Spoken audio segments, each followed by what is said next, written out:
OnePlus launched the Nord 4 last summer, and so we're definitely getting close to the release of its successor, which we'll tentatively name Nord 5. A new leak from a tipster over on X claims to give us its main specs, so let's take a look. The Nord 5 is said to come with a flat OLED screen with 1.5K resolution and 120Hz refresh rate, and an in-display fingerprint sensor.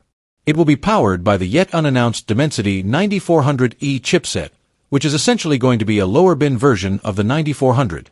That would substantially up the Nord 5's performance compared to its predecessor's Snapdragon 7 Plus Gen 3 SoC. The Nord 5 is said to sport a 50MP main camera with OIS along with an 8MP ultra-wide and a 16MP selfie snapper, which all sound identical to those of the Nord 4. The battery capacity will be much improved, however, at 7,000 mAh versus 5,500 mAh. The new device will also support 100W wired charging. It will have a glass back and plastic frame, dual speakers, and an IR blaster.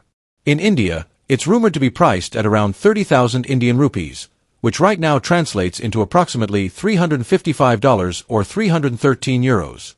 These are all the details that have been outed so far, but we expect to hear much more about the Nord 5 in the coming weeks as we get closer to its launch, so stay tuned.